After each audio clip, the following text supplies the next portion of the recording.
छौकी के ठुमका लगावेनी सबही के अपन दीवाना बनावेनी। अरे बाबू हेने सुना, चौकी पे छौकी के ठुमका लगावेनी सबही के अपन दीवाना बनावेनी। हमर फेर में सपेर के हु बिन भइल बा, बिन भइल बा। चढ़ल जवानी हसीन भइल बा। अच्छा तोहर चढ़ल जवानी हसीन भइल बा, कमर नोट छापे वाला मशीन भइल बा। तोहर चढ़ल जवानी हसीन भइल बा, कमर नोट छापे वाला मशीन भइल बा।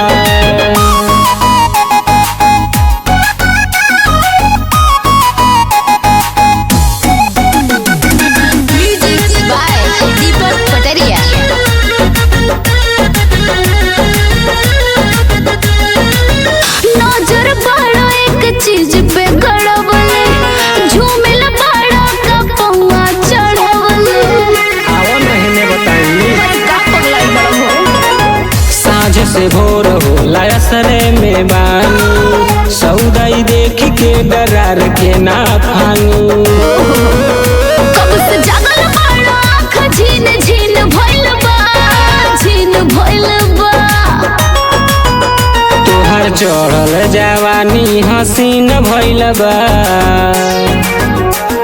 सही का तोहर चढ़ल जवानी हसीन भइल बा, कमर नोट छापे वाला मशीन भइल बा। तोहर चढ़ल जवानी हसीन भइल बा, कमर नोट छापे वाला मशीन भइल बा।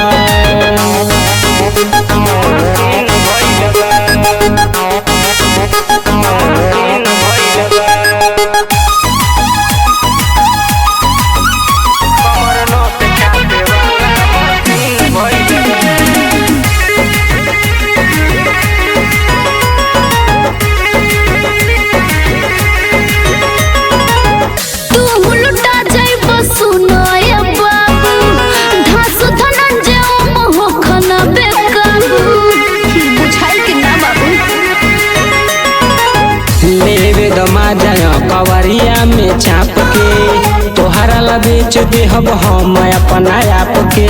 ठीक बहू एहवा सब कर में जाज रंगीन भइल बा, रंगीन भइल बा।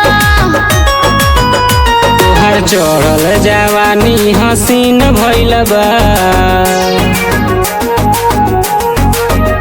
तोहर चढ़ल जवानी हसीन भइल बा, कमर नोट छापे वाला मशीन भइल बा। तोहर चढ़ल जवानी